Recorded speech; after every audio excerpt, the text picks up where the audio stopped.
Olá, eu sou o professor Gustavo Batista E eu, professor Gustavo Ferreira. e esse é o podcast O Fascinante Mundo do Sensoriamento Remoto. O maior podcast em língua portuguesa sobre sensoriamento remoto e geotecnologias. Do mundo.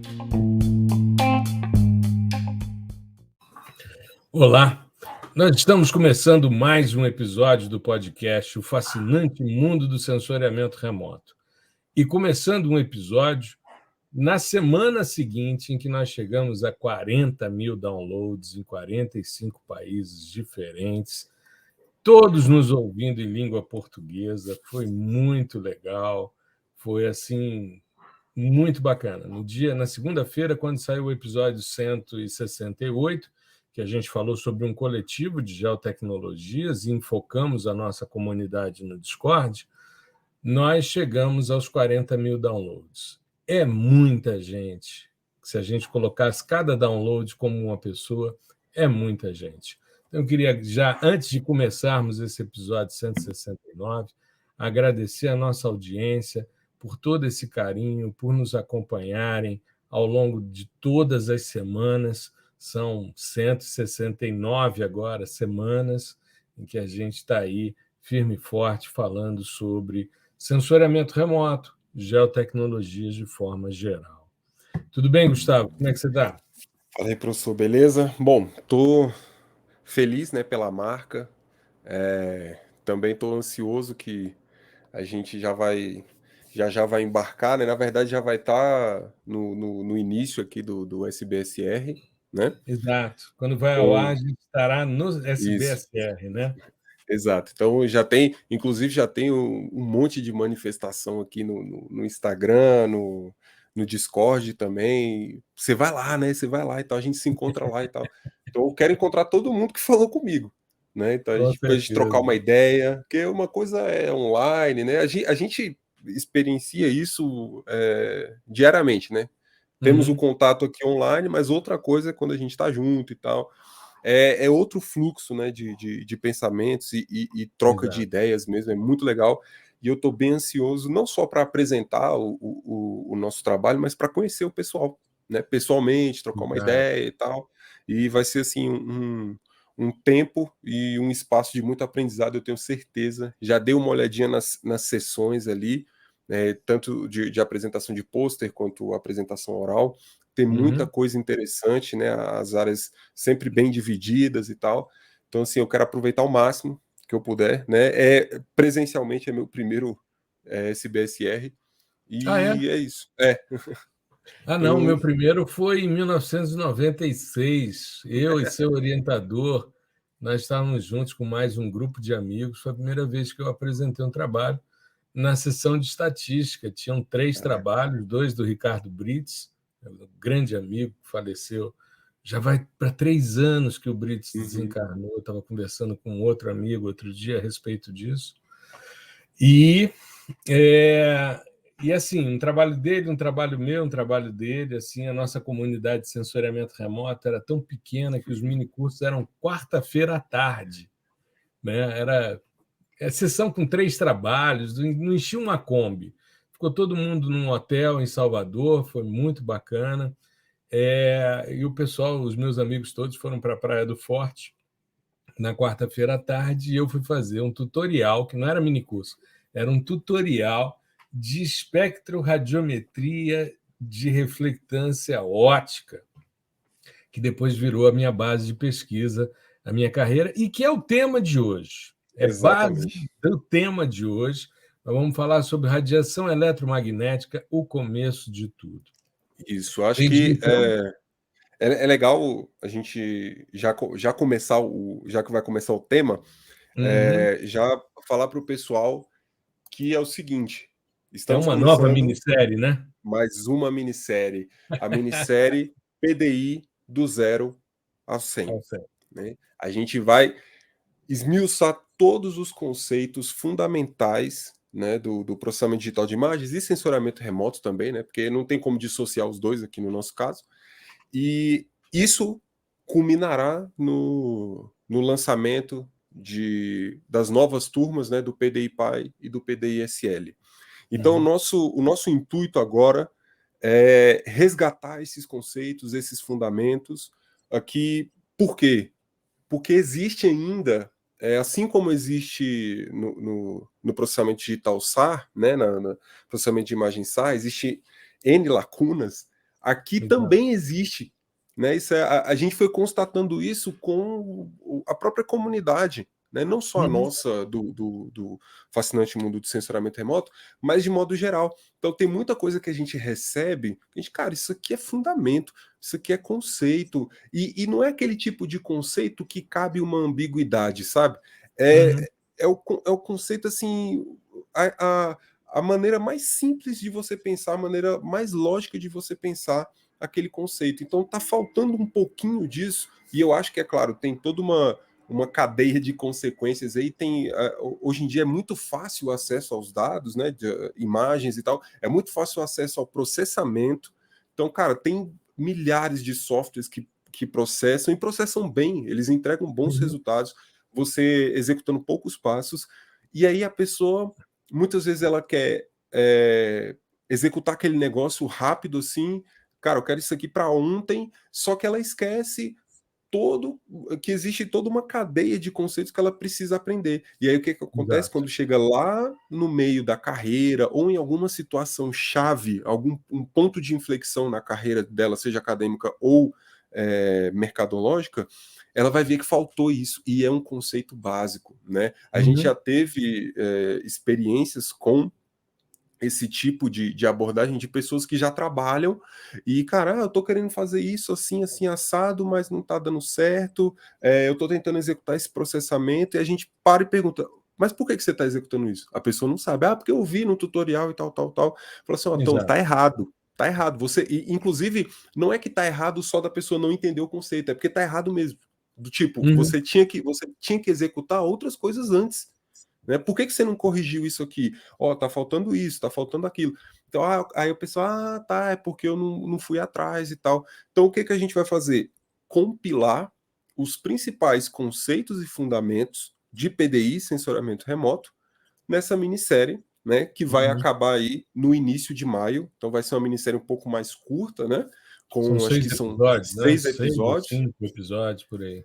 E a gente vai tentar trazer o máximo, né, de didática nessa abordagem, que é, assim, a mais importante, principalmente para você que está começando, para você que não só está começando do tipo, estou na graduação e quero estudar isso, mas pessoa que acabou de entrar no mercado de trabalho e tal, e tem que entender esse tipo de coisa. E nada mais justo do que começar pelo o pilar fundamental do processamento digital de imagens e censuramento remoto, que é a radiação eletromagnética. Então, maravilha. Hoje a gente vai falar um pouquinho sobre esse aspecto, né, o porquê que é um conceito, um tema-chave, né, que envolve ali uma porção de conceitos que também são chave aqui para o nosso trabalho. Então a gente vai falar um pouquinho sobre radiação eletromagnética, comportamento espectral dos alvos, né, por que a gente... Como que a gente faz para enxergar em certas bandas, o que são essas bandas, né, bandas espectrais e tal. Então a gente vai pegar do início, né, do processo aqui de processamento digital de imagens, né, desse processo de aprendizado, no caso. E é interessante porque a gente vê muito hoje, né, uma difusão da informação e muita gente se apropriando, às vezes, de forma meio capenga. Isso é interessante. Não que o indivíduo não tenha tido isso na graduação, mas é porque muitas vezes, naquele momento, não era importante e ele acabou não dando o devido valor e a coisa ficou meio suspensa, né? Eu falo porque eu tenho recebido com certa frequência uma grande quantidade de questões que são justamente, como você salientou, são questões de base, né? Então, a gente se depara muitas vezes com aspectos que as pessoas estão fazendo coisas que muitas vezes não faz sentido algum, né? Eu posso citar N casos, mas eu vou pegar alguns mais recentes. Por exemplo, outro dia eu estava conversando com uma pessoa sobre a utilização de dados de radar, né? E comentava com ela a respeito da questão ela vinha fazendo um trabalho, uma investigação. Eu não vou detalhar muito, mas só para ter uma noção. E aí a pessoa virou e disse: não, porque eu estou correlacionando aqui os dados de índices de vegetação, ótimo, com os dados de altimetria de radar. Eu falei: muito bem, você está fazendo qual procedimento interferométrico para chegar a esse procedimento? Era como se eu tivesse falado um palavrão, sabe? Aí a pessoa disse: não, eu segui um tutorial na internet em que eu precisava fazer etapas. Depois eu fui entender, porque pedi para ver, né? Etapas de pré-processamento. E como fez uma correção da visada lateral para o terreno, para evitar as distorções de terreno, layover, foreshortening, shadow, né, que são os mais comuns, e também tirar do formato flip, né?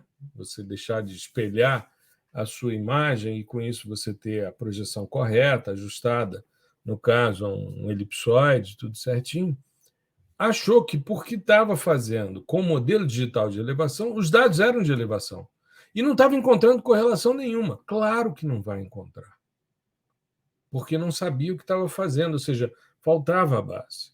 É muito comum, e aí eu vou fazer um comentário aqui que, para mim, é muito interessante. A gente fez a divulgação e nós já estamos aí com quase 40 mil pessoas que viram esse post sobre a missão Biomass da ESA. Estamos falando, a gente vinha de uma minissérie de processamento de dados SAR, por isso os exemplos voltados aqui à questão do radar. O que eu recebi de mensagens absurdas do tipo: uma missão como essa é para fazer espionagem do que tem no subsolo, que a gente vive essas teorias, né, de conspiração. Tem uma moçada aí que acha, né, que a gente está aí num processo de investigação. Cara, quando os caras da missão Scarby vieram em 95 fazer o levantamento, eles voaram todas as áreas de interesse geológico, todas as áreas de interesse mineralógico, eles fizeram voos. E a missão era Smoke, Cloud and Radiation Brasil. Era para estudar fumaça e interferências atmosféricas. Então, assim, você não precisa esconder, porque as coisas já estão. Agora, exatamente. Claro, você não tem penetrabilidade suficiente, mesmo com banda P, você não tem para fazer cubagem, para verificação de subsuperfície. Para isso existem métodos geofísicos, e que são orbitais, muitas vezes são aerotransportados, e as informações estão aí, o levantamento é feito. As pessoas já sabem, já têm noção do que tem de potencial mineralógico, de potencial mineral, né? Principalmente na Amazônia. Então, você pega, por exemplo, o livro do Paradella e os colaboradores dele sobre DINSAR, eles já começam o livro falando sobre o potencial que existe mineral na Amazônia e que isso precisa ser explorado de alguma forma, então buscar sustentabilidade para isso. Mas aí você vê que as pessoas... Teve gente que virou para mim e disse: eu estou preocupado com a quantidade de energia sobre fauna e flora. Cara, essa energia é muito menor do que a energia que vem do Sol. A energia você de recebe radar... todo dia. Exato, a energia de radar é tão baixa, a frequência é tão baixa, que você recebe muito mais energia do Sol. As plantas sofrem muito mais com radiação eletromagnética do tipo luz visível, infravermelho próximo e de ondas curtas, do que nas micro-ondas. Porque os caras falam: forno de micro-ondas. Pô, forno de micro-ondas, o procedimento é vibração de água para aquecer. Aí as pessoas falam: não, vai gerar câncer. Eu tenho gente na minha família que até hoje não tem forno de micro-ondas, porque deve ter parte, né? Deve ter parte. Pô. Você botar um equipamento como esse que aquece o negócio sem fogo, pô. Magia. No século XXI, né, meu amigo? Então, a gente vê uma situação como essa é muito complicada. Mas eu recebo, e aí eu falo com você, uma coisa que me chama muita atenção e talvez seja uma das questões mais complexas. E essa semana, um amigo um aluno muito querido, que eu considero já amigo, porque está com a gente há muito tempo, me mandou uma mensagem assim, abrindo o coração e dizendo: professor, eu tenho muita dificuldade de entender isso. E eu entendo perfeitamente, porque não é uma demanda só dele, que é entender a faixa do espectro, do fluxo radiante refletido no azul, no verde e no vermelho, e o filtro de cores, que é outra história. Né? Exatamente. Então, assim, são questões que eu acho que é muito legal a gente retomar. Essa questão do PDI do 0 ao 100 vai ser o evento que nós vamos fazer. Serão 2 dias, provavelmente, um para software livre, o outro para programação, e a gente poder, com isso, contemplar. Estou muito satisfeito porque a gente hoje, né, conseguiu criar uma cultura na questão dos dados SAR, e isso tem se multiplicado, eu tenho visto muito resultado interessante. Nós estamos num processo ainda de finalização das gravações, dos módulos, ainda vai levar um tempinho, mas a gente está sempre atualizando os nossos cursos. Então, por exemplo, agora para o PDI-SL e para o PDI-PAI, a gente vai lançar aulas, porque agora os dados estão vindo já pré-processados, já corrigidos para os efeitos atmosféricos. Então, a gente precisa atender essas demandas. E muitas vezes a gente encontra esse tipo de discussão também, que é uma questão, aí não é uma questão conceitual, mas é muitas vezes não entender o tipo de dado que você está trabalhando. Eu baixo aqui no USGS, né? Eu baixo aqui no site da ESA e está tudo certo. Cara, mas você tem que entender qual é o formato, qual é o tipo de processamento que foi feito para chegar até você. Para você chegar àquela unidade, o que você precisa converter? Qual é o fator de conversão para isso? Para você poder trabalhar com... Se tem alguma documentação do sistema sensor. Exato. Eu me recordo com isso, Gustavo, uma coisa que sempre foi uma característica minha. Eu sou um cara que leio manual. Eu tenho esse hábito. Eu não ligo um equipamento sem ler o manual. Eu tenho... E pode ser uma cafeteira, pode ser uma torradeira. Uma Eu não vou televisão. ligar sem ler o manual. Aí as pessoas falam: não, liga aqui. Tá. Cara, se tem um manual, se tem o como fazer, quais são as potencialidades que você tem naquele equipamento, entenda. Por isso que a gente criou o curso Sistemas Sensores, para as pessoas entenderem como é que os dados são adquiridos, como é que os dados são calibrados. É o manual. É o manual. De forma simplificada. Né? É um livro virtual, mas ele é um manual de como funciona. Então, assim, a gente ter isso muito claro, da compreensão da necessidade. Eu queria começar, Gustavo, se você me permite, trazendo a definição clássica de sensoriamento remoto, que talvez os nossos ouvintes não conheçam, porque todo mundo ouve: tudo bem, é a aquisição de dados sem o contato físico direto entre sensor e alvo. Mas o termo que foi cunhado nos anos 60 por Evelyn Pratt, que foi descrito para designar os instrumentos e as técnicas que possibilitavam, naquela época, a obtenção de imagens de um objeto a uma distância remota, ela definiu como sendo o conjunto de técnicas relacionadas à aquisição, processamento, análise e interpretação de imagens obtidas de qualquer objeto ou fenômeno da superfície terrestre, ou mesmo planetária, sem que haja um contato físico de qualquer espécie entre o sensor e o objeto. Então, veja, é uma definição muito ampla, mas que trata da aquisição. Então, nós estamos falando de sistemas sensores. Depois, o processamento.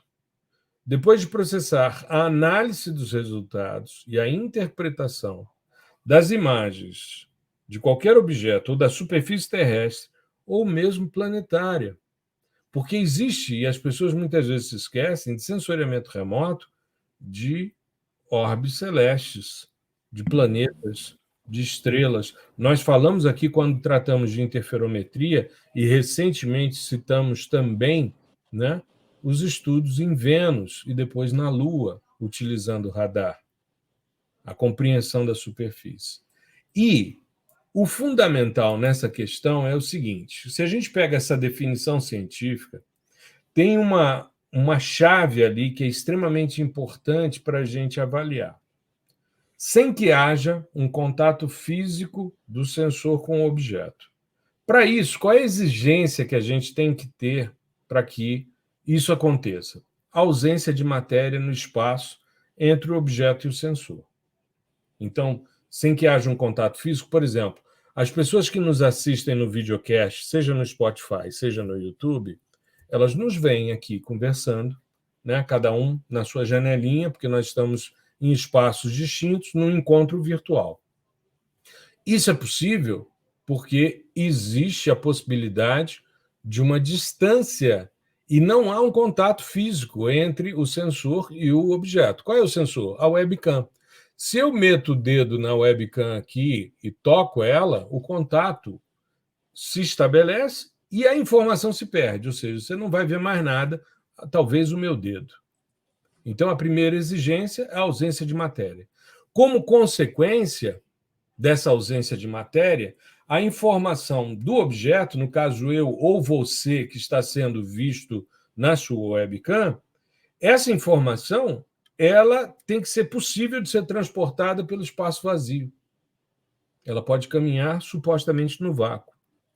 E o processo é um elo de comunicação entre o objeto e o sensor, que é justamente o tema do nosso podcast de hoje, radiação eletromagnética, que é a única forma de energia que é capaz de trafegar pelo vácuo. Exato. Então, se a gente fizer só para finalizar, se a gente fizer uma definição científica, eu particularmente não gosto de dizer que sensoriamento remoto é técnica, porque existe algo que confere cientificidade, que é a espectroscopia. A gente já vai falar sobre isso. Então, sensoriamento remoto é uma ciência que estuda a interação energética da radiação eletromagnética com os materiais terrestres e do espaço sideral. Ponto. Essa, para mim, é a definição que eu utilizo nas minhas aulas. Eu parto da definição da Evelyn Pratt, de 1960, como técnica, que eu acho extremamente elegante, rebuscada, mas faço essas considerações sobre exigência, sobre consequência e sobre processo, para chegar a uma definição de uma ciência que estuda a interação energética da radiação eletromagnética com os materiais terrestres do espaço sideral. Aí a gente volta àquela questão do radar. A energia e a interação dessa energia com a superfície, no caso das microondas, como a energia é muito baixa, é uma informação do comportamento elétrico da superfície, da permissividade elétrica dessa superfície e da rugosidade dela. Então, por quê? Porque tem pouca energia aí. Sim. Eu acho que a questão é que o que eu costumo ouvir muito é que para a gente tudo, né, que nós conseguimos ver é luz, né? E aí, por luz, às vezes a gente entende sabe, uma emissão qualquer, uma lanterna, sei lá, um farol, coisas do tipo, né? Uma coisa O que que a gente ilumina. consegue enxergar é pouco, né, no espectro. É Sim, sim. pequenininho. E o mundo Que é é muito mais amplo. isso. E aí as pessoas tendem a associar luz a algo que está iluminando, que está tirando a escuridão, né? Sim, Uma vela, enfim. sim, E sim. sendo que luz é o comportamento, né? São essas distintas faixas espectrais, tá? Então você Uhum. tem, se você fosse ser rigoroso matematicamente, você tem infinitas faixas ali que você pode utilizar, e cada porção desse espectro, dessas diversas ondas, cada porção dessa vai interagir de uma forma diferente Uhum. com o espaço, a coisa que ela tocar, né? Exato. Então, nós já tratamos de questões técnicas do tipo a luz é oscilação de dois campos, né? Um elétrico e um magnético, o elétrico de maior magnitude, e eles estão sempre perpendiculares, né, entre si, então é uma coisa que vai girando, né? E isso, na Uhum. perspectiva de quem está olhando, do observador,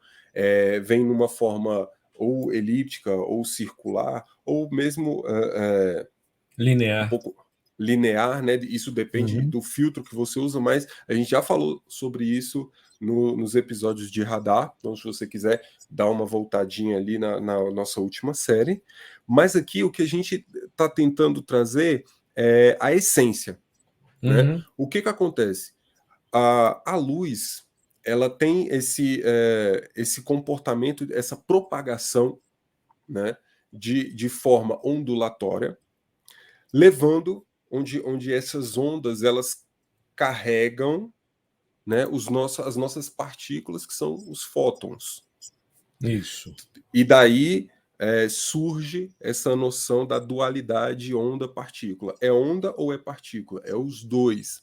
Não vou entrar Tem coisas que você explica bem no modelo ondulatório e tem coisas que você explica bem no modelo corpuscular, esse das partículas, né? Isso. Então, é importante entender que nessa onda que se propaga um campo elétrico perpendicular a um campo magnético, você tem partículas de energia que caminham ali e que são, né, partículas que são absorvidas, que são emitidas e que são retroespalhadas pela superfície. Tudo depende da faixa do espectro, tudo depende da fonte de radiação, né, para a gente poder trabalhar com dados de sensoriamento remoto. Isso. E, assim, não vamos entrar no porquê da dualidade, que isso é uma coisa que entra muito na mecânica quântica e tal, mas são questões, igual você falou, a gente consegue explicar alguns fenômenos por uma abordagem e outros por outra, né? É igual física quântica e física newtoniana, né? Física das grandes coisas seria a newtoniana, das pequenininhas seria a quântica, né? Bem resumido. Mas a ideia, o que a gente quer capturar o que interessa para a gente é essa interação, né?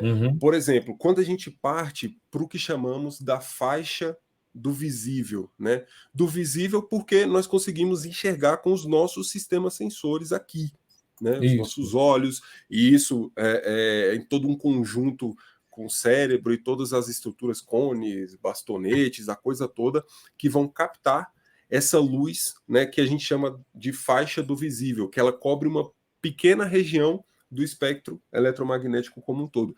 E o porquê disso tem uma explicação biológica, porque isso está ligado à emissão de radiação pelo próprio Sol. Isso, mas também os detetores que a gente tem nos nossos sistemas. Sim. Eu digo assim, a evolução para chegarmos a esse ponto, né? Bom, nós enxergamos muito bem nessa faixa específica, é por conta da própria emissão dessa radiação nessa faixa, aqui no planeta Terra, do Sol. Exato, né? É uma adaptação biológica para a gente enxergar a principal fonte, né? A principal fonte de radiação eletromagnética.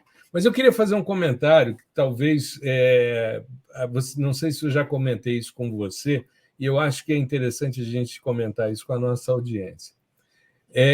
Você já deve ter ouvido falar que tem pessoas que enxergam o campo energético dos indivíduos.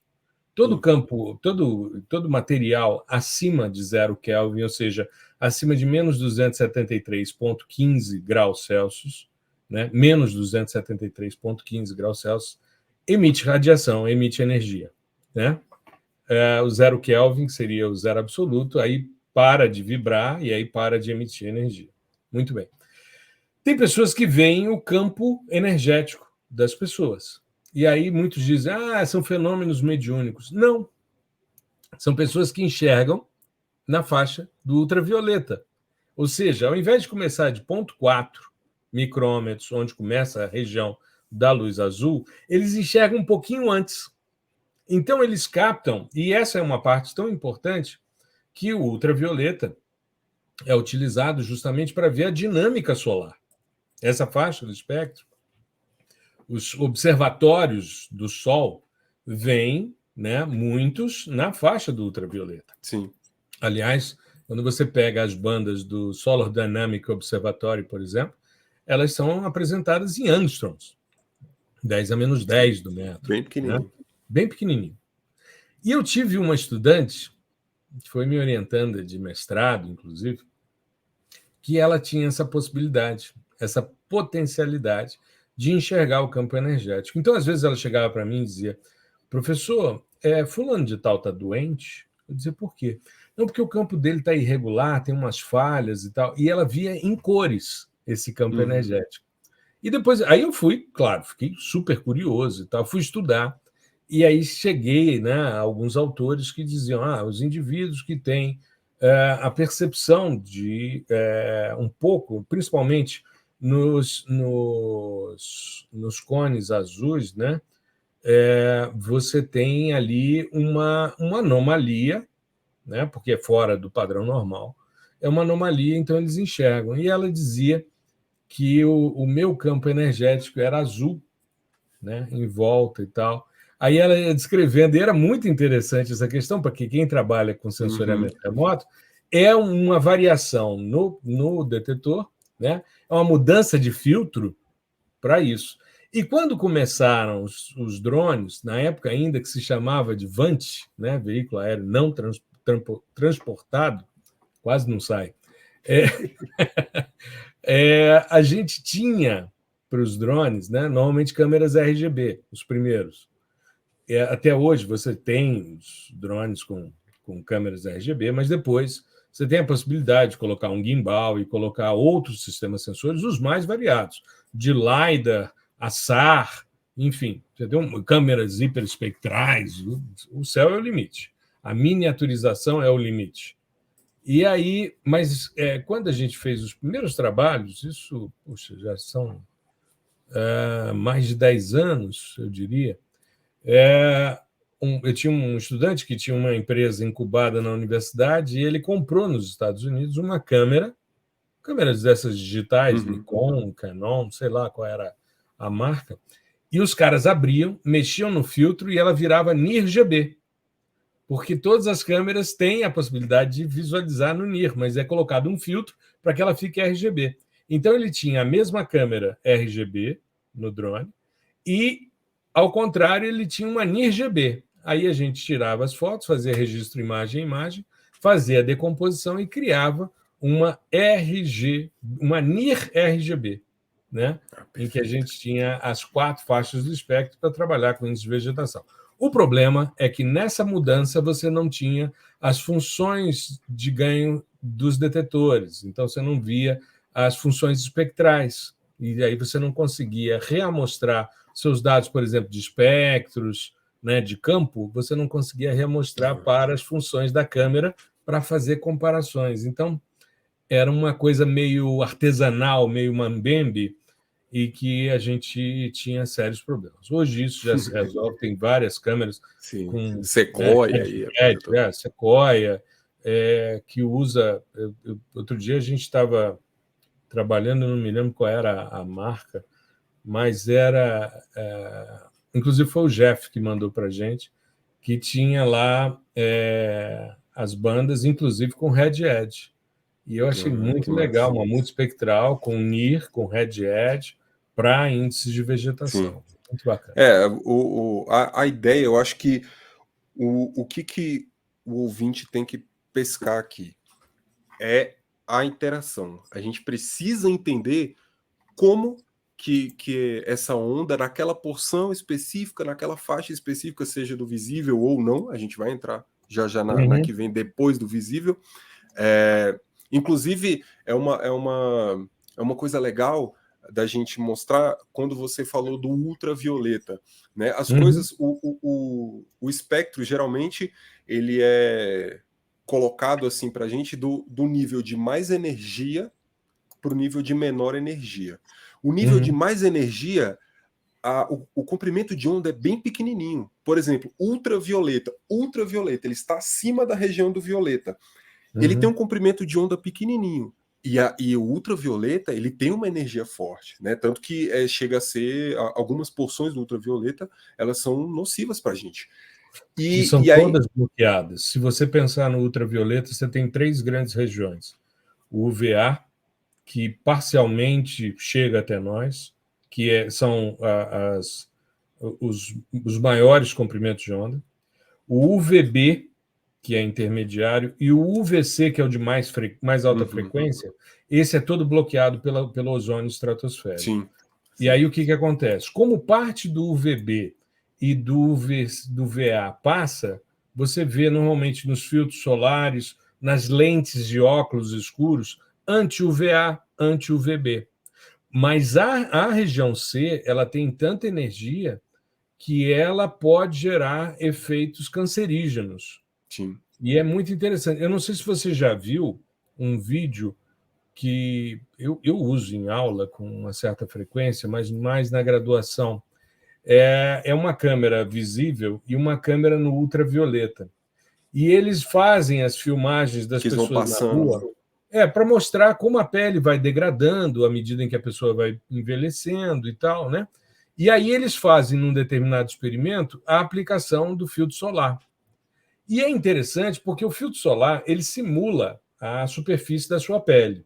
Ele cria uma camada como se fosse a sua pele, só que ela, na faixa do ultravioleta, numa câmera ultravioleta, você fica com a pele preta, de cor preta, para bloquear a radiação. E aí a radiação chega, ela é toda absorvida por esse filtro e as ligações entre os elementos desse filtro vão se rompendo. Por isso que, de tempos em tempos, você precisa passar uma nova camada.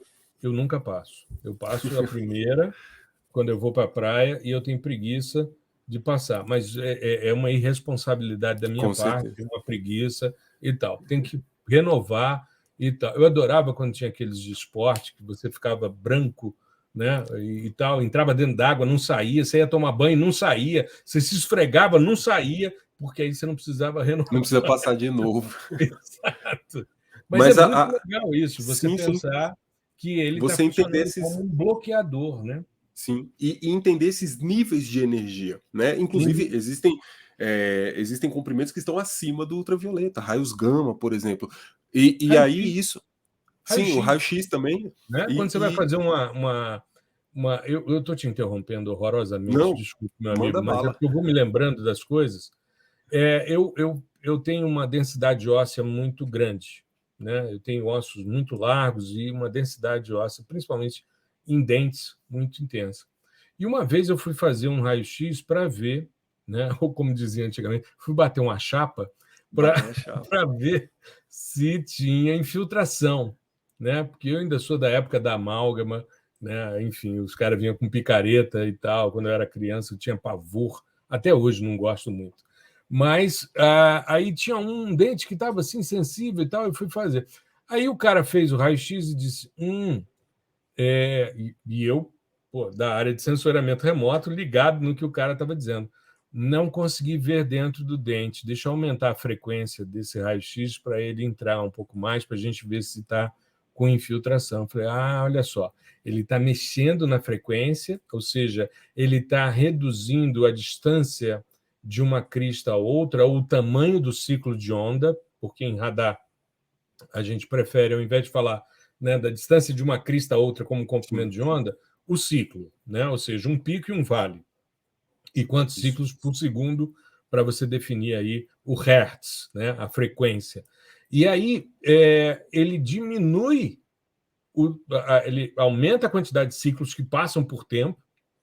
Com isso, ele tem mais energia, porque mais fótons caminham nessa onda e ele consegue entrar mais no dente, sem precisar furar nada e tal, ou seja, mas é claro, como é uma radiação de altíssima frequência, essa sim é problemática, não a do radar, aí o cara vai para trás de uma parede de chumbo, ou ele sai da sala, e eu fico com um avental de chumbo me protegendo dessa radiação de alta frequência, que é raios gama, depois é raio-x, raios cósmicos, né? Raios gama, raio-x, aí começa, aí depois vem ultravioleta e a luz visível, que é onde a gente está, mas falando do ultravioleta também.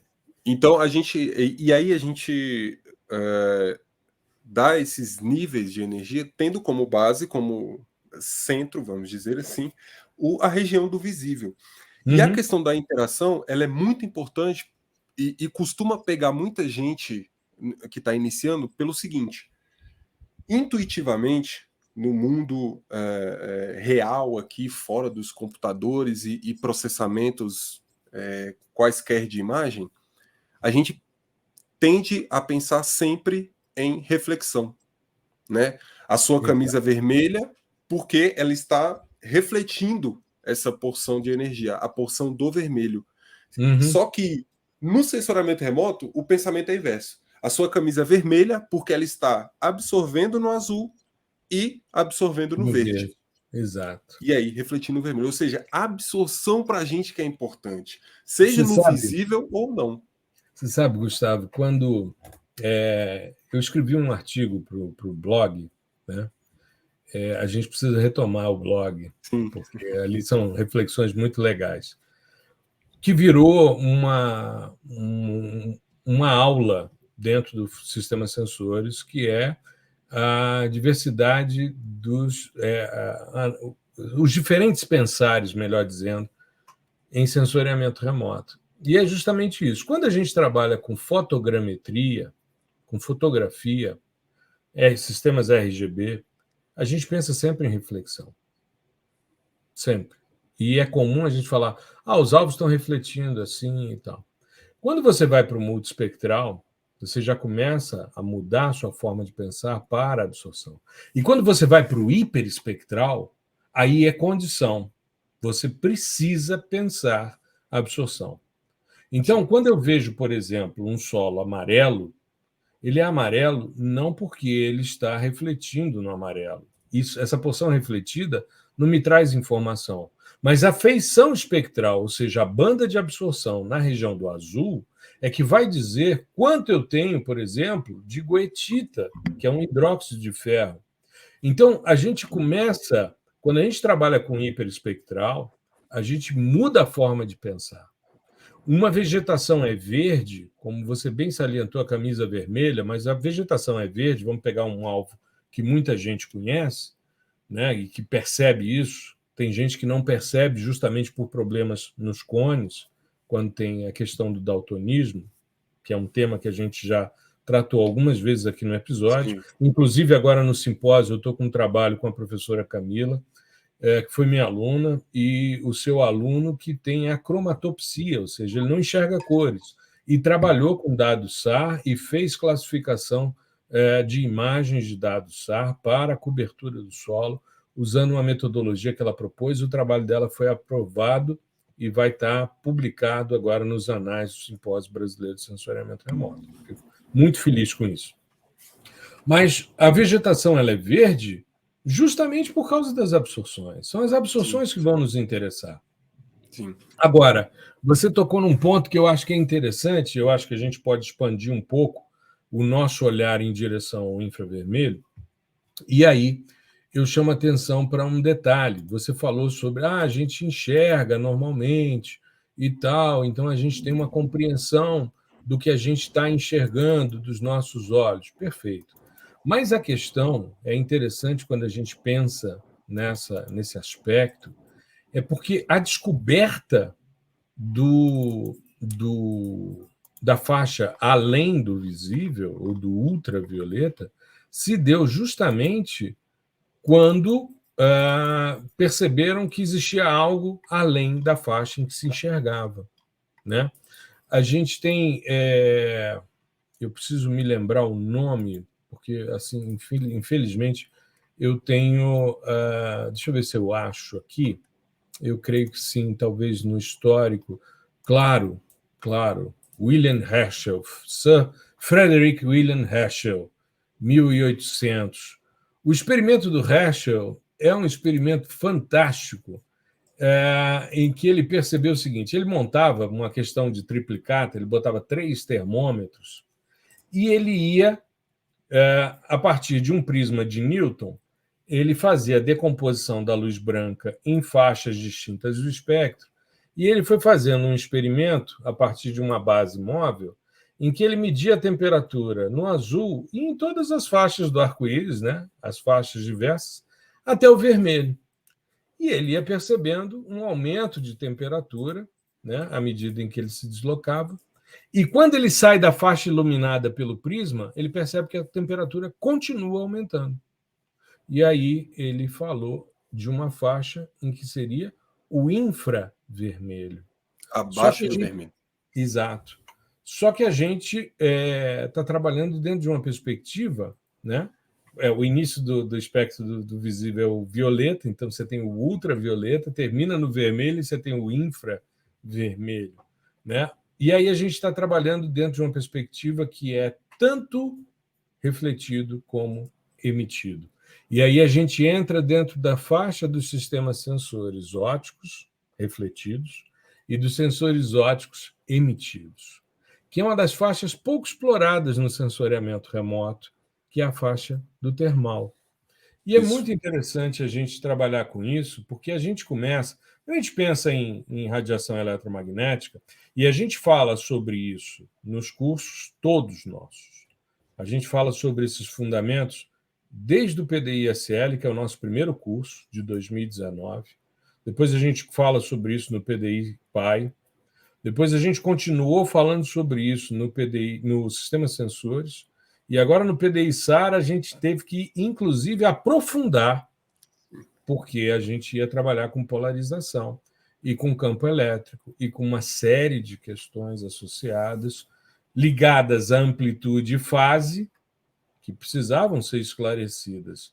Então, nós retomamos os estudos de Maxwell, né, os estudos, né, que embasaram, porque o que Maxwell Faraday, Hertz. o que ele fez foi justamente juntar a compreensão que existia desde Newton, né, e trazer Gauss, Faraday, Ampère, juntar toda essa moçada, e depois você tem Hertz, né, comprovando essas questões, enfim. E a gente tem vários pensadores. Não é um intuito nosso falar sobre isso, mas quando a gente começa a pensar, por exemplo, no infravermelho, o experimento do Herschel é sensacional.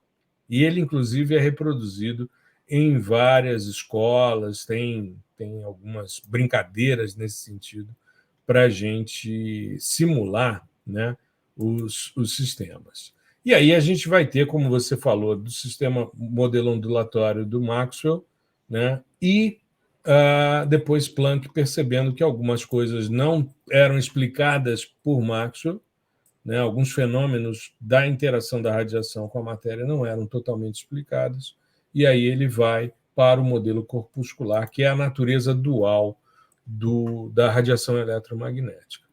Mas essa faixa do espectro óptico emitido é uma faixa encantadora, encantadora. Sim. Tem e muita importante, né? Eu acho que não só para a gente trabalhar com essas questões, mas para a gente entender também os sistemas de micro-ondas passivo. Sim, a parte passiva de sensoriamento remoto, que é muito utilizada para a compreensão de dinâmica de ventos, de oceanos, de umidade de solo, de salinidade, é muito explorada e tem muito a ver com um conceito básico nessa faixa, que é a emissividade. Eu não vou entrar no detalhe, porque senão a gente teria aqui um episódio específico sobre emissividade, mas vamos avançando nesse sentido. Eu acho que, assim, inclusive, quando você pega uma pessoa que acabou de entrar nessa questão de entender os princípios físicos do sensoriamento remoto, e você fala infravermelho, ela vai linkar com termal. Direto, né? Por conta de questão de televisão, filme e tal, né? Que sempre mostrar a câmera infravermelha, o cara tá vendo calor ali e tal. E o infravermelho termal é uma faixa que está bem depois do infravermelho que a gente costuma utilizar por conta de aplicações de monitoramento da vegetação, né? E do solo também. E de solo, a gente costuma utilizar porções que estão próximas, mais próximas ao vermelho. Por isso que alguns esquemas, né, algumas equações que tratam de modelar espectralmente a vegetação utilizam o infravermelho próximo de quem? Do vermelho, e o vermelho. Né? E aí, por que essa questão? A gente vai detalhar, vai ter um episódio específico de modelagem espectral. Para quem está esperando aí o tal do NDVI, NDWI, N isso, N aquilo, NBR, pode ficar tranquilo. Porque a questão aqui é você entender a relação entre a atividade fotossintética da planta, né, da folha ali, das estruturas da vegetação, com a radiação eletromagnética. Olha só, desde quando a gente é criança, a gente aprende o quê? Para fazer fotossíntese, a planta precisa da luz do sol.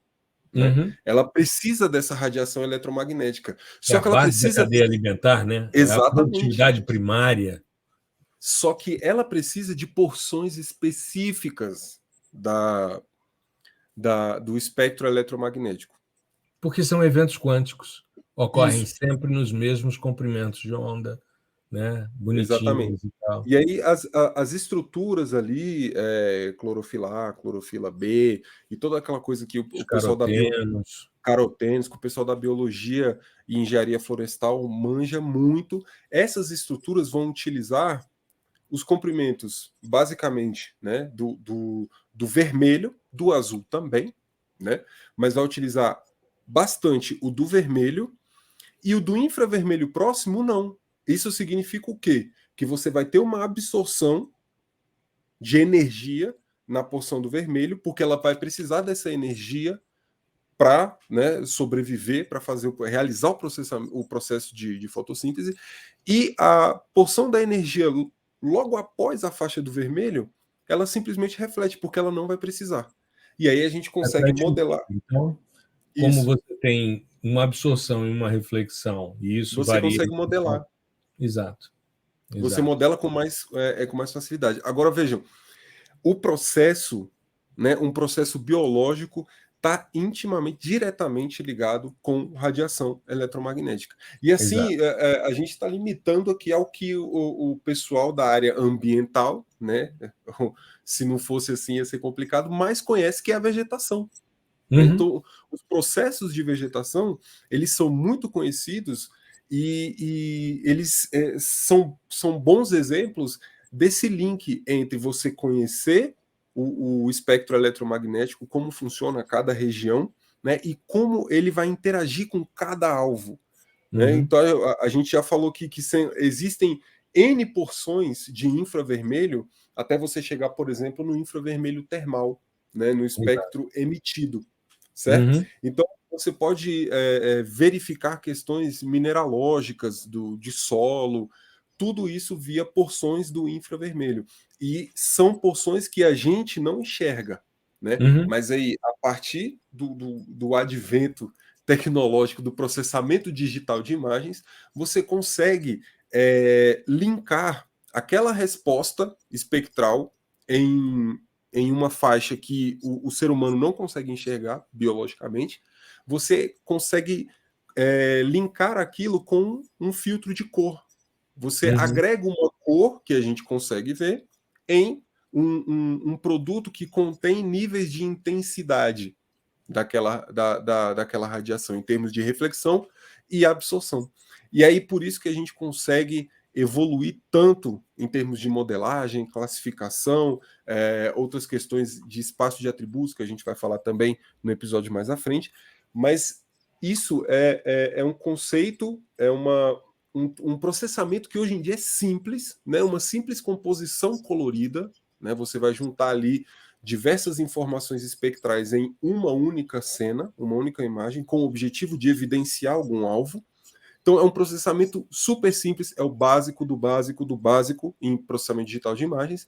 Você só consegue isso, que inclusive te traz resultados absurdos.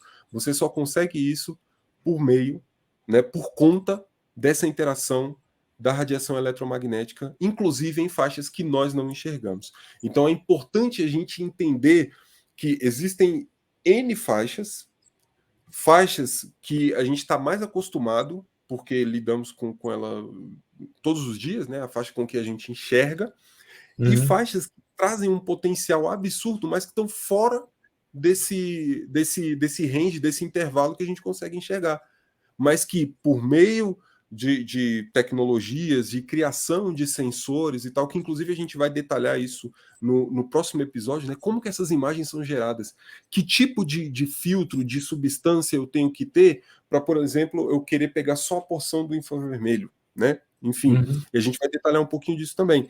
Mas, por conta dessa tecnologia, a gente consegue entender que alguns alvos, inclusive, eles interagem muito melhor e são muito mais separáveis, né? Assim, entre algumas aspas, são muito mais separáveis em porções que estão fora do visível, né? Exato. E aí eu me lembro, quando você está falando aí do infravermelho, que além do Herschel, né, que descobriu o infravermelho próximo, a gente tem uma figura extremamente importante, que é a Virginia Norwood. A Virginia Norwood foi a engenheira que propôs o Multispectral Scanner do Hertz-A, né, conhecido hoje como Landsat 1. A RCA, que era uma empresa de televisão, fez uma campanha muito tensa, muito intensa, junto à NASA, para que os sistemas do Hertz-A fossem todos do tipo RBV, Return Beam Vidcom, câmeras de televisão para observação da superfície. E ela criou um sistema, inclusive levou isso a campo, fez imagens de superfície. A gente usa isso, por exemplo, na aula 3 de multispectral do curso Sistemas Sensores, a gente fala sobre isso. E ela mostra a utilização do infravermelho próximo. E ela bancou, né, esse processo, isso acabou entrando, e até hoje, os sistemas multispectrais, a gente tem uma dívida histórica com a Virginia Norwood, que é chamada de mãe do Landsat. Quando o Landsat 9 foi colocado em órbita, ela foi convidada pela NASA para assistir. Ela já é uma senhorinha aí dos seus quase 90 anos, por aí, se bobear está nessa faixa, mas ela foi a pessoa que propôs o Multispectral Scanner. E aí a gente tem as bandas 4, 5, 6 e 7, que são as bandas do multispectral, que dali surgiu, porque você tinha a faixa do infravermelho contemplada, a RBV não tinha isso, era só RGB, era só uma observação por câmera de televisão. E aí a gente passou a ter, já nos primeiros eventos que foram sendo organizados para divulgação das potencialidades e resultados dos projetos de pesquisa com os dados Hertz-A, né, a gente tem o surgimento do NDVI, do Índice de Vegetação por Diferença Normalizada, que não tinha esse nome e é uma das primeiras fake news que a gente tem em sensoriamento remoto. Tem um artigo no blog sobre isso, a improvável relação entre NDVI e fake news, que é um episódio aqui do podcast que eu detalho essa questão. Nessa época, o Gustavo ainda não dividia a bancada comigo, mas os meus devaneios filosóficos, né, que de vez em quando geram bons artigos, eu curto muito, são episódios que eu gosto muito de ouvir. Então, a gente não pode esquecer da Virginia Norwood, do trabalho que ela fez no Half Dome, no Parque de Yosemite, isso em maio de 72, para mostrar que funcionava e que a gente teria ali imagens multispectrais com muita eficiência. Depois disso, Landsat foi avançando para o Thematic Mapper, depois o Enhanced Thematic Mapper, que não chegou a atingir a altitude de órbita do Landsat 6, depois o ETM Plus, depois o OLI, agora o OLI 2, e tudo isso reflexo de alguém que, por não saber que não podia, foi lá e fez, né? É justamente essa questão. Exato. Queria fazer um comentário com relação ao infravermelho, e aí entra um aspecto que eu acho que é interessante, que é uma das questões conceituais importantes quando a gente pensa em radiação eletromagnética. Tem quatro carinhas que são extremamente importantes quando a gente está falando de radiação eletromagnética, né? Que a gente não pode deixar de contemplar, que seriam indivíduos que tratariam das questões com um pouco mais de detalhamento, especificamente as questões relacionadas às fontes de radiação. Uhum. E esses quatro caras são Wilhelm Wien, Joseph Stephan, Ludwig Boltzmann e Max Planck. Esses quatro caras são três leis, são as leis da radiação térmica. A lei de Wien nos diz que o Sol quente é muito mais azul do que a Terra mais fria. A lei de Stefan Boltzmann nos diz que muito mais energia vem do Sol do que da Terra. E a lei de Planck nos dá a forma das curvas. E aí a gente entende o seguinte: quando a gente pensa na integração dessas três leis, a gente percebe o seguinte: Wien mostra que o pico, o comprimento de onda principal de uma fonte, está relacionado à sua temperatura. Então, como o Gustavo disse, o Sol é uma boa fonte na faixa do visível, porque na temperatura do Sol, o pico de reflexão que a gente vai ter, ou de incidência, melhor dizendo, de radiação, é a região do azul, é o início da faixa do visível. A lei de Stefan Boltzmann nos mostra que uma fonte mais quente como o Sol tem muito mais área embaixo da curva, ou seja, muito mais energia, muito mais quantidade, intensidade de radiação do que uma fonte mais fria como a Terra. E a lei de Planck, ela dá o formato porque Planck estudou o comportamento do corpo negro, da emissão do corpo negro, que seria um corpo teórico 100% absorvedor. Quando a gente junta essas três leis, a gente começa a perceber uma coisa interessante. Quando a gente está trabalhando com alvos quentes, como é o caso de uma erupção vulcânica, de uma frente de fogo, que normalmente tem 800 Kelvin de temperatura, o pico dado pela lei de Wien, né, o comprimento de onda máximo dessa fonte que está a 800 Kelvin, é 3,6 micrômetros. Ou seja, saiu do infravermelho de ondas curtas, que vai até 2,5 micrômetros, mas ainda não entrou nos 8 micrômetros, que é a janela atmosférica das fontes termais. Ele está ali em 3,6. Quando a gente vai para a Terra, superfície normal, sem anomalias termais, a gente tem o nosso pico, que é uma fonte de 300 Kelvin, o nosso pico é em torno de 10 micrômetros, para ser mais exato, 9,6 micrômetros. Aí, quando você pensa num sistema como o TIRS, que é o sistema do Landsat, ele tem a sua faixa de operação na banda 10, ali em torno de 10 micrômetros, 11 micrômetros. E a banda 11, um pouquinho mais à frente, comprimentos de onda um pouco maiores. Aliás, uma coisa interessante, Gustavo, que é comum a gente perceber, é que as pessoas não sabem por que tem uma banda 10 e uma banda 11. Por que dividiram? E se a gente usa essas leis da radiação térmica, a gente entende que a banda 10 é para alvos continentais, os alvos mais quentes. E a banda 11 para alvos mais frios, os oceânicos. Então, um dos parâmetros mais importantes na análise meteorológica e climática global chama-se temperatura de superfície do mar.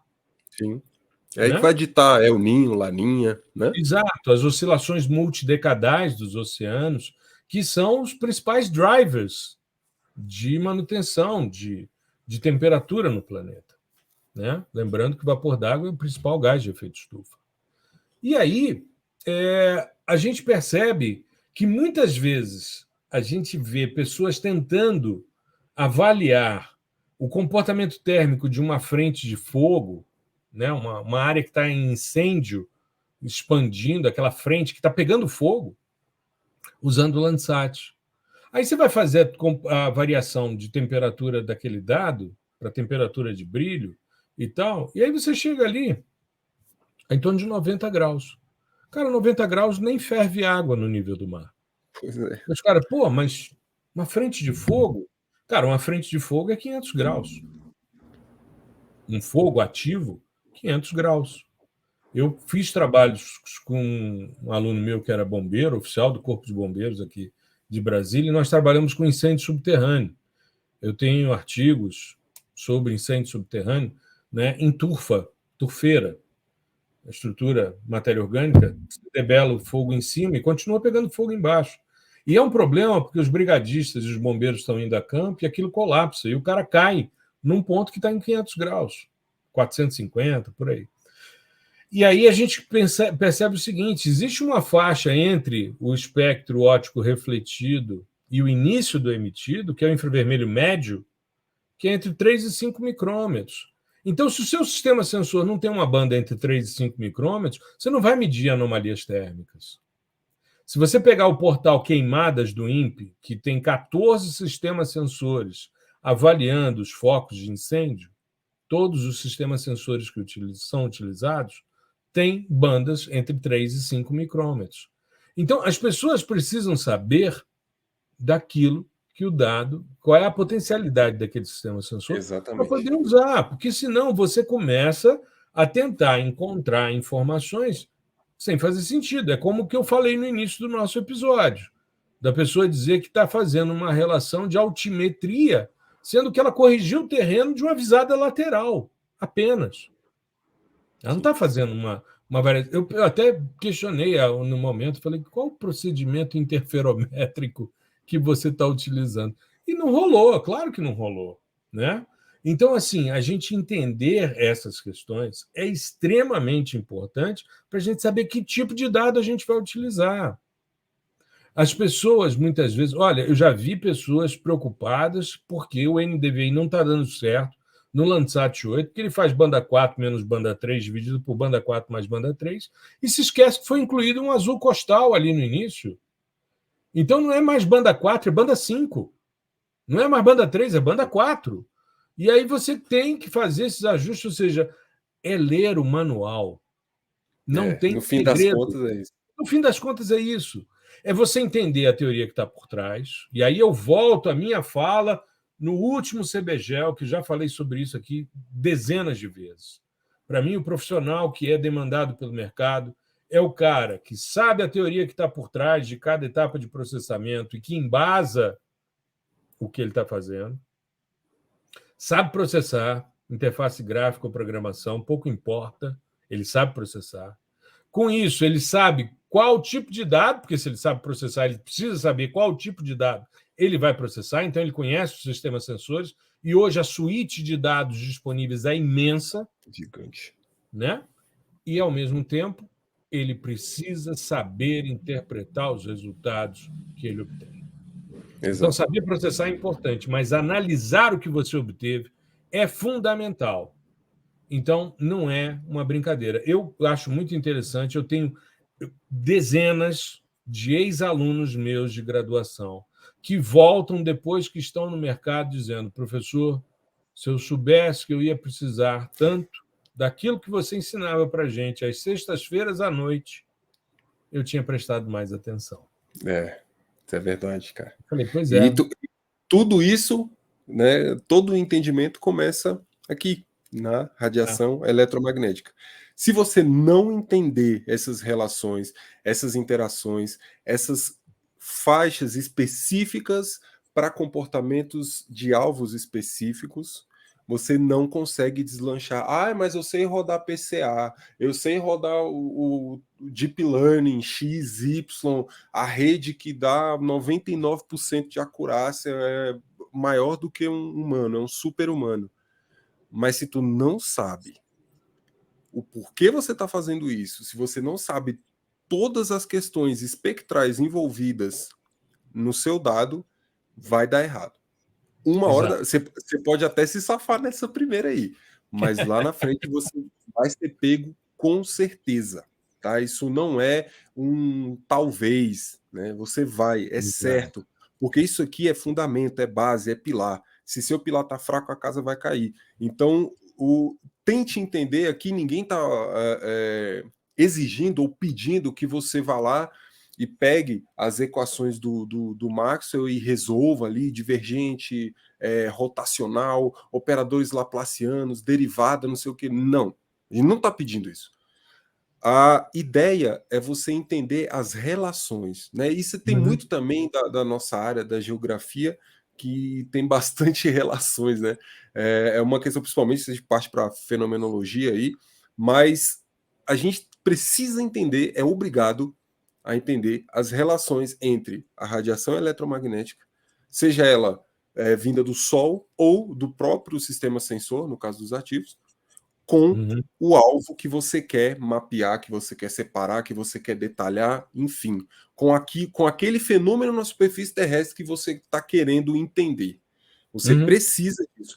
Por isso que você tem um livro de comportamento espectral dos alvos, que é justamente fazendo esse link entre a radiação eletromagnética e como cada tipo de alvo, claro, de uma maneira mais generalista para uns, mais específica para outros, mas a maneira com que cada tipo de alvo se comporta em determinadas condições. Porque, por exemplo, um exemplo mais clássico aqui é a água. Uhum. Para cada estado da água, a gente tem uma resposta espectral diferente. Um comportamento diferente. O alvo continua sendo água, na sua essência, né? Mas, enfim, você precisa entender, não inclusive, só na isso. faixa ótica, como nas micro-ondas também. Sim, sim. Você precisa entender isso. Olha só, é o mesmo alvo, é água. Né? Um está sólido, outro está líquido, outro está gasoso. O mesmo alvo tem comportamentos distintos. Na perspectiva temporal também, só para finalizar, na perspectiva temporal também acontece isso. Você precisa entender o comportamento espectral do seu alvo, a interação o que ele exerce ali com a radiação eletromagnética no tempo.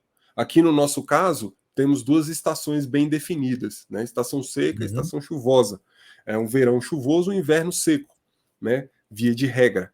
Então, a gente tem que entender o comportamento do alvo, por exemplo, um cerradão, um campo, mata de galeria, dentro desse escopo também. Como que ele se comporta ao longo do tempo? Né? Existe, lá no início da estação chuvosa, está passando por uma espécie de transição. No meio da estação chuvosa vai ter outro comportamento. Lá no final, no início da estação seca, é outra transição. E isso vai se manifestar espectralmente, claro, que no tempo. E aí é preciso entender também.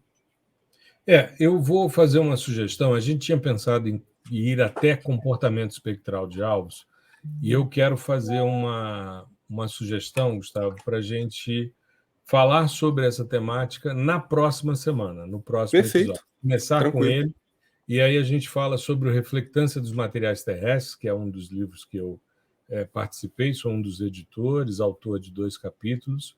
A gente detalha um pouco mais, porque na próxima semana a gente vai fazer uma discussão, né, sobre essa questão de como as imagens são geradas, sobre a questão do comportamento espectral, enfim, para a gente avançar. Até porque, como a gente já passou de 1 hora, só para não ser diferente, né, dos nossos episódios, a gente discutir isso com um pouquinho mais de calma, com um pouco mais de tranquilidade. Perfeito, perfeito. Vamos nessa. Isso. E vamos ver, provavelmente a gente já também vai ter muita informação sobre o Simpósio Brasileiro de Sensoriamento Remoto.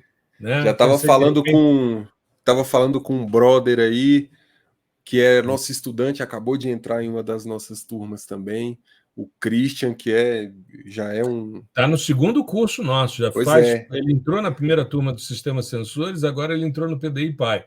O nosso querido Christian da Scripts Remote. Exato, então que faz um trabalho belíssimo também, ele já mandou aqui no WhatsApp, cara, a gente vai se encontrar lá em Floripa e depois a gente tem que fazer uma mesa redonda para falar sobre o que aconteceu. Meu irmão, tá mais que marcado, né? Pode ser no nosso canal, pode ser no canal de vocês, tá tranquilo. E aí a gente vai discutir também o que a gente viu, nossas impressões, né? Enfim, do que tem ali de coisas interessantes. Exato. E vai ser um papo bem bacana também. E ainda com o 2º episódio da nossa série. Exato. Essa minissérie aí, PDI, do 0 ao 100, que a gente começa hoje com muita alegria e vamos até o lançamento aí, o evento de lançamento das turmas PDI SL e PDI Pai. E o Sistema Sensores fica aberto direto. Então, a gente normalmente, quando faz esses eventos, a gente também vincula as novas turmas, mas a gente deve fazer um evento específico para uma nova turma do Sistema Sensores, né? E, enfim, a gente vai conversar sobre isso. Eu pensei até, de repente, a gente fazer um episódio lá no simpósio, mas aí a infraestrutura é mais complicada. Pensei em levar os microfones de lapela para a gente fazer com celular e fazer alguma coisa lá. Mas a gente vai... Minha sugestão, inclusive, é que a nossa audiência acompanhe os nossos stories, porque a gente vai documentar muita coisa lá no evento, e tanto eu como o Gustavo, a gente vai comentar isso. Vamos encontrar com muitos amigos, muitos estudantes nossos e tal, vai ser muito legal. Tem vários players de mercado também, digital, que estarão lá, que já conversaram comigo. Vai ser muito bacana mesmo. o Christian e o Marcos da Ambigel, né? Isso aí já é marcado. E, fora isso, eu estava vendo, nós vamos, o nosso grupo de pesquisa SAR vai estar todo lá, né? Todo mundo. Você, o Jales, o Andrés, o Jales. Exato. E a gente voltar, né, dentro dessa perspectiva aí com... Cheio de ideia. Cheio de ideias, exato. Beleza? É isso aí, moçada. Muito obrigado por mais uma audiência do fascinante mundo do sensoriamento remoto. Estou pensando, Gustavo, e mais à frente a gente, de repente, vai fazer aí uma discussão sobre a possibilidade de a gente mudar o nome do nosso podcast. Sim, vai depender de como a gente vai caminhar nesse sentido, mas tudo leva a crer, mas mantendo a mesma filosofia, a mesma estrutura, né, de trabalho. Beleza? Gustavão, um grande abraço para você. A gente se vê aí. Agora, a gente se vê amanhã em aula, porque o Gustavo está fazendo matéria comigo, né, na universidade, presencialmente. Presencial. Finalmente, né? É verdade. De um longo e tenebroso inverno de aulas virtuais. Mas, além disso, domingo estamos indo para Florianópolis para participar do SBSR. Nem sei mais qual quantos eu já participei. Eu sei que desse período todo eu fiquei de fora de uns 2 ou 3. Né? O último presencial 2019 eu não fui. Uhum. O último que eu fui foi o de 17 e participei do Interim, que foi virtual. Então, tem 6 anos, mais ou menos, que a gente não participa do SBSR. Estou saudoso. Vai ser bem legal. Vai ser massa. Muito bom. É isso aí, moçada. Uma boa semana a todos. Fiquem bem, se cuidem. Tudo de bom. Valeu. Tchau, tchau. Um abraço, pessoal. Até mais.